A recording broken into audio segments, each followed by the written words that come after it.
तमाम जानकारी के साथ जुड़ने के लिए। आगे बढ़ते हैं। आपको बता दें, ऑपरेशन सिंदूर पर मसूद अजहर के बयानों पर बड़ा खुलासा हुआ है। अजहर ने संदेशों में निजी नुकसान का जिक्र किया था। ऑपरेशन सिंदूर में परिवार के 14 लोग मारे गए। अजहर ने यह कबूला। अजहर ने पाकिस्तान से सैन्य जवाबी की और कार्रवाई की अपील की। अब देखिए, अजहर ने की थी समर्थकों का मनोबल बढ़ाने की कोशिश। ये बड़े खुलासे हुए। आपको बता रहे, भारत के ऑपरेशन सिंदूर को लेकर एक बड़ा खुलासा सामने आया है। मीडिया रिपोर्टों के अनुसार इस अभियान के बाद आतंकी संगठन जैश ए मोहम्मद के सरगना मसूद अजहर ने कई आंतरिक संदेश जारी किए, जिनसे संगठन के भीतर की प्रतिक्रिया का संकेत मिलता है। अब देखिए, पहले संदेश में अजहर ने दावा किया है कि भारतीय हमलों में उससे जुड़े कुल 14 लोगों की मौत हुई थी, जिनमें उनके परिवार के 10 सदस्य और 4 करीबी सहयोगी शामिल थे। ये कबूला है अजहर ने। उसने इस व्यक्तिगत क्षति का उल्लेख करते हुए अपने समर्थकों को संबोधित भी किया और इन घटनाओं को अपने संगठन की विचारधारा के अनुरूप प्रस्तुत करने की कोशिश की।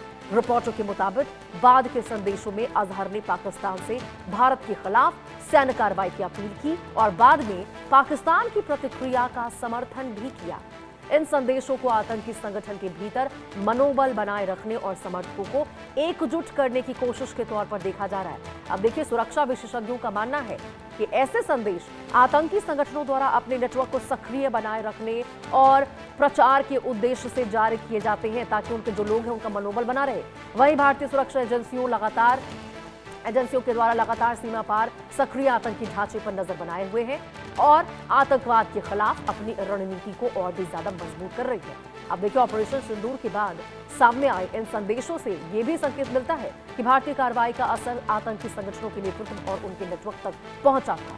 हालांकि इन संदेशों से किए गए सभी दावों की स्वतंत्र पुष्टि नहीं हुई है, लेकिन घटनाक्रम ने एक बार फिर यह स्पष्ट कर दिया है कि सीमा पार आतंकवाद और उसके खिलाफ कार्रवाई का मुद्दा क्षेत्रीय सुरक्षा के लिए बेहद महत्वपूर्ण बना हुआ है। अब देखिए, ऑपरेशन सिंदूर के बाद सामने आए मसूद अजहर के कथित आंतरिक पत्रों में उसके परिवार और करीबी लोगों के बारे में पहले की तुलना में कहीं अधिक व्यक्तिगत विवरण देखने को मिलता है। मीडिया रिपोर्ट के अनुसार इन संदेशों में अजहर ने उन लोगों का विस्तार से उल्लेख किया है जिनके बारे में वो दावा करता है कि वे भारतीय कार्रवाई में मारे गए। एक पत्र पूरी तरह उसकी बड़ी बहन, जिसे वो बाजी जान कहकर संबोधित करता है, उस पर केंद्रित है। अजहर उसे एक बेहद धार्मिक महिला बताते हुए लिखता है कि वो नियमित रूप से उसके लिए संदेश पढ़ती थी और अक्सर ये कहती थी कि उन संदेशों से उससे अपने पारिवारिक जीवन की समस्याओं का समाधान मिलता था। अजहर के अनुसार उसकी बहन शहादत की दुआ करती थी और उसने अपने सभी 6 बच्चों को इस्लामी शिक्षा के लिए समर्पित किया था। ये तमाम पत्रों में देखिए दावे किए गए, लिखा गया अजहर की ओर से।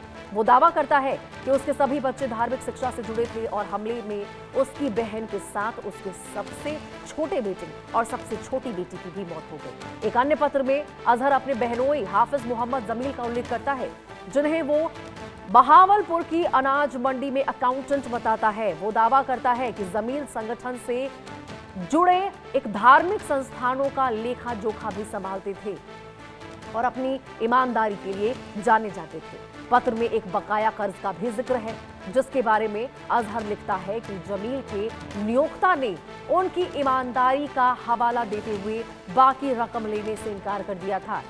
इन संदेशों में अजहर बार बार हमलों में मारे गए बच्चों का उल्लेख करता है और उन्हें भावनात्मक शब्दों में संबोधित करता है। सुरक्षा विशेषज्ञों का मानना है कि ऐसे संदेश आतंकी संगठनों द्वारा अपने समर्थकों की भावनाओं को प्रभावित करने के लिए और प्रचार के उद्देश्य से भी जारी किए जाते हैं। अब देखिए, इन पत्रों में जो दावे किए गए हैं उनकी स्वतंत्र पुष्टि नहीं हुई है, लेकिन जो पत्र अजहर की ओर से लिखा गया है उससे आप समझ सकते हैं कितने बड़े खुलासे हुए हैं। अजय जांड्याल हमारे सहयोगी इसी खबर पर हमारे साथ ज्यादा जानकारी के साथ जुड़ चुके हैं। अजय, ये जो लंबा चौड़ा पत्र लिखा गया है अजहर की ओर से, स्वतंत्र पुष्टि दावों की नहीं हो रही है, लेकिन बावजूद ये जो पत्र सामने आया है, क्या वजह है कि सब कुछ इतना ब्रीफ में, चाहे वो अपनी बहन हो, उनके बच्चे हो या फिर बहनोई हो, सबके बारे में एकदम विस्तार से बताया गया हो अजहर की ओर से? देखिए, अब मसूद अजहर भी उम्र के उस पड़ाव में तो पहुंच ही चुका है, हाँ। जिसमें ये कहना कि एक ये ख्याल तो आता ही होगा कि मैंने जिंदगी में क्या किया, क्या खोया, क्या कमाया। तो मुझे लगता है कि उसकी वजह ये हो सकती है। और जब ऑपरेशन सिंदूर हुआ, उसमें जो नुकसान मसूद अजहर की जो आतंकी संगठन है या लश्कर को उठाना पड़ा, वो जिंदगी भर याद रखने वाला है।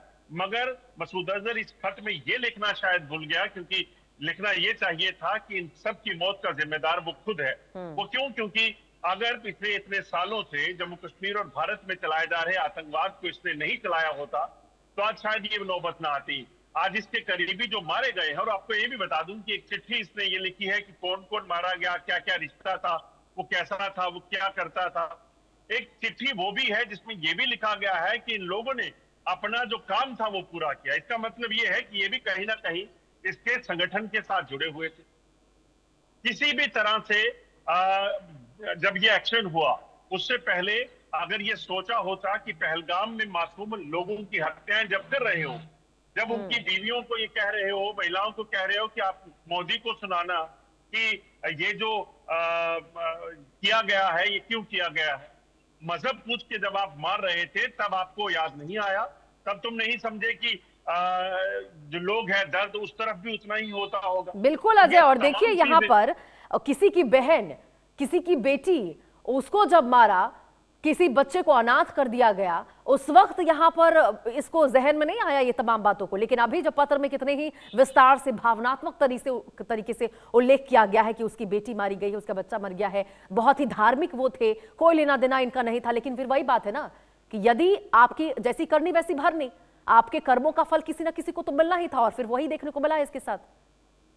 बिल्कुल, और आप देखिए कि मसूद अजहर का जो हेडक्वार्टर था वहीं से सारा जो जैश ए मोहम्मद का नेटवर्क चलाया जाता था, वहीं से आतंकियों को ट्रेनिंग देके रेडिकलाइज करके आतंकी बनाया जाता था और फिर भारत में भेजा जाता था। ये तमाम चीजें उसी से होती थी और इसीलिए उसको टारगेट करना इतना ही जरूरी था। और उस टेरर हेडक्वार्टर में जो मौजूद था वो लोग मसूद अजहर के आप रिश्तेदार कहें या आतंक के आने वाले भविष्य के आतंकी कहें, वो हो सकते हैं।